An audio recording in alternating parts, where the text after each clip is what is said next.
بسم الله الرحمن الرحيم. اللهم لك الحمد كما ينبغي لجلال وجهك وعظيم سلطانك. اللهم لك الحمد حتى ترضى، ولك الحمد إذا رضيت، ولك الحمد بعد الرضا. لك الحمد بالإسلام، ولك الحمد بالقرآن، ولك الحمد أن شرعت لنا خير شرائع دينك، وأن أرسلت لنا خير رسلك محمدا صلى الله عليه وعلى آله وسلم تسليما كثيرا. رب اشرح لي صدري ويسر لي أمري واحلل عقدة من لساني يفقه قولي. السلام عليكم ورحمة الله وبركاته. الله يجازيك بخير. Dis wa alaykoum salam wa rahmatullahi wa barakatuhu. Quelle belle salutation de l'islam. Et je ne sais même pas si tu as dit Allahumma salli wa sallim ala habibuna Muhammad. Je ne sais même pas si tu as dit sallallahu alayhi wa ala alihi wa sallam tasliman kathira quand tu as entendu son prénom. Muhammad, le loué par le ciel et par la terre. Muhammad sallallahu alayhi wa sallam, ce n'est pas Mahomet, c'est Muhammad. L'origine de Mahomet, comme vous le savez, c'est à l'époque de l'avènement de Muhammad sallallahu alayhi wa sallam, les juifs l'ont appelé Mahommid. Muhammad, c'est le loué. Mahommid, c'est son inverse, son contraire, c'est le non loué. Et depuis, ça a évolué vers Mahomet. Mais il s'appelle Muhammad, le loué du ciel et de la terre. Allahumma salli wa sallim ala habibina Muhammad. J'ai dit salam alaykum wa rahmatullahi wa barakatuhu.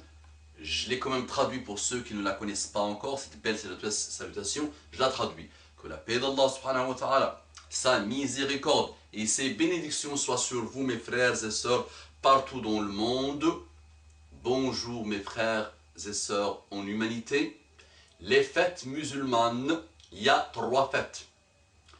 La fête hebdomadaire du vendredi, excellente fête où le musulman doit aller à la mosquée, nettoyer son cœur. Comme a dit Muhammad sallallahu alayhi wa sallam, celui qui ne fait pas, qui ne part pas à la mosquée, qui n'assiste pas 3 vendredis de suite, son cœur, la rouille va s'installer dans son cœur. La rouille, son cœur va être plein de rouille malheureusement. Donc il faut nettoyer le cœur une fois par semaine. Il y a Eid al-Fitr, c'est la fête qui vient juste après Ramadan, Eid sacré pour les musulmans. Et il y a Eid al-Adha. Et Eid al-Adha, c'est pas que le mouton, sachant que beaucoup de musulmans aujourd'hui ne se cassent même plus la tête d'exprimer la joie, d'exprimer le bonheur, d'exprimer qu'ils attendent avec impatience ce type de fête. Non, non, non, aujourd'hui c'est la fête de l'Eid, la fête du mouton, Eid al-Kabir. Et ils ont beaucoup de fêtes autres que les fêtes musulmanes. Ils aiment bien ce type de fête alors qu'ils n'ont que 3 fêtes. Ils aiment par exemple la fête des mères. La fête des mères. Toute l'année, il ne visite pas sa mère. Il ne lui accorde aucune importance, il peut la jeter aux maisons de retraite, il peut lui hurler dessus, il peut faire des bêtises avec, il peut être violent avec, il peut ne pas la respecter. Une fois par an, il sort difficilement 5 € ou 10 € de sa poche pour lui acheter un cadeau et lui dire « Bonjour maman, tu m'as manqué ». C'est ça. Ou la Saint-Valentin, la fête de l'amour aussi. Tabasse son épouse, sa copine ou sa conjointe, sa petite amie, ok. Il la tabasse à longueur de journée, il est violent avec, il ne la respecte pas, il est infidèle avec elle, beaucoup de malheur. Et une fois par an, il lui dit je t'aime, je t'achète une fleur, je te dis je t'aime. Bien, c'est ça les fêtes des gens d'aujourd'hui malheureusement. Alors que c'est pas ça. Les musulmans ont 3 fêtes. Et en plus, j'ai oublié de dire, chaque 4 minutes ou 3 minutes, il y a une femme qui meurt suite aux violences conjugales. Aux États-Unis, chaque seconde, il y a une femme qui meurt suite aux violences conjugales. Et une fois par an, on achète une fleur, on achète un cadeau et on dit je t'aime, c'est beau. Non, non, les fêtes musulmanes, c'est pas ça. Je vais vous parler de la fête de Eid al-Adha. Allah subhanahu wa ta'ala dit dans le Coran, فلما بلغ معه السعي قال يا بني إني أرى في المنام أني أذبحك. Incroyable. فلما بلغ معه السعي قال يا بني إني أرى في المنام أني أذبحك.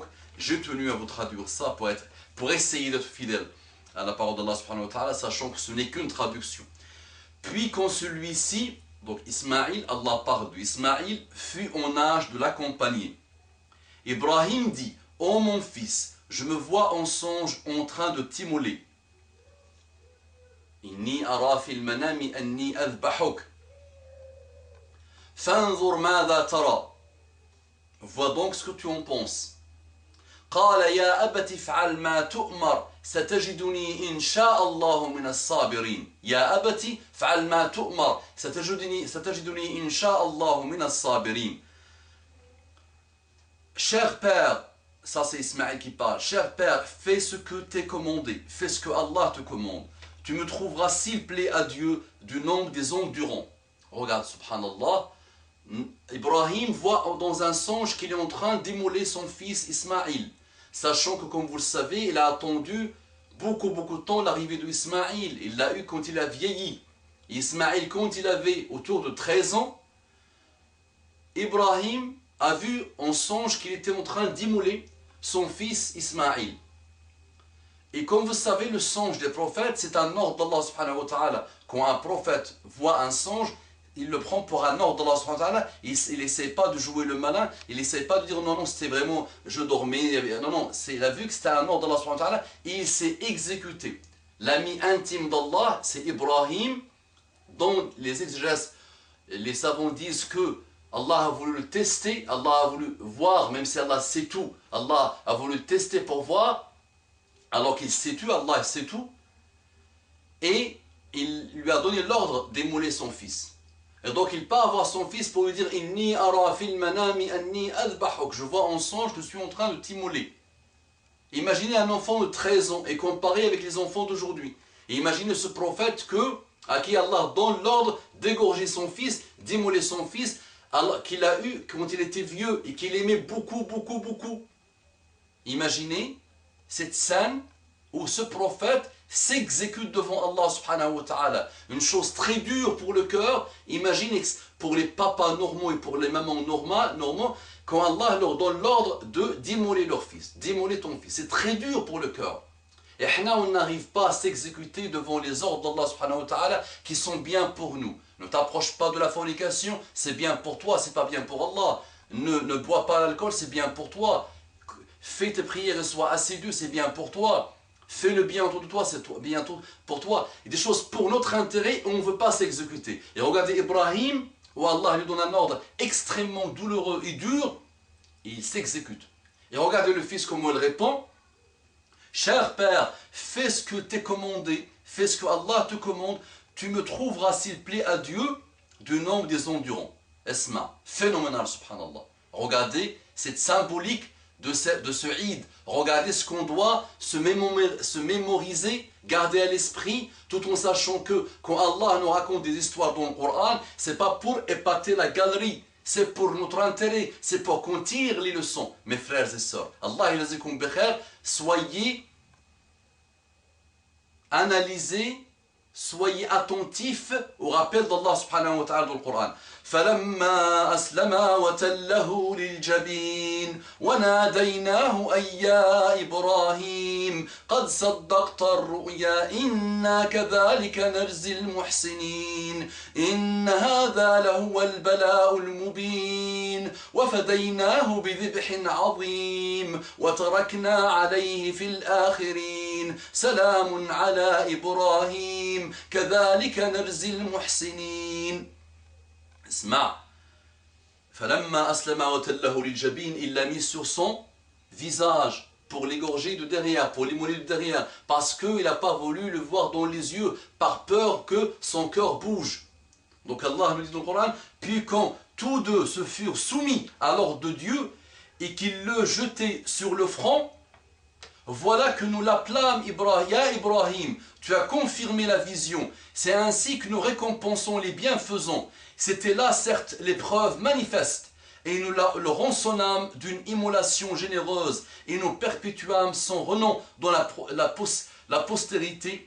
Paix sur Ibrahim, ainsi récompensons-nous les bienfaisants. La ilaha illallah. Esma ya akhi. Esma sur le trajet, ce que Ismaïl a dit à son père. Ya abihkum wa thaqi, serre-moi bien. Wakfuf thiyabaka. Et certes, prends tes vêtements, serre-les bien pour qu'ils soient pas, pour que le sang ne les touche pas, par peur que ma mère les voie. Ya abi washhabi sikina jayidan, aiguise bien le couteau. Wa asra fi dhabhi, et moi très rapidement. فبكى إبراهيم. Ibrahim, quand il a entendu ces paroles, il a pleuré. Et il a dit نعم العون أنت يا بني. Tu m'aides vraiment dans cette épreuve. Tu m'aides vraiment يا بني. C'est ça. تسليم المطلق لله. C'est s'exécuter devant l'ordre d'Allah subhanahu wa ta'ala. Donc Allah yajazikum bi khair, ce sont des fêtes sacrées pour les musulmans. On doit tirer le son, on doit prendre les décisions et les mesures qui s'imposent. أقول قولي هذا وأستغفر الله لي ولكم فاستغفروه إنه كان غفارا رحيما. Propagez cette vidéo. Allahumma salli wa sallam ala habibina Muhammad.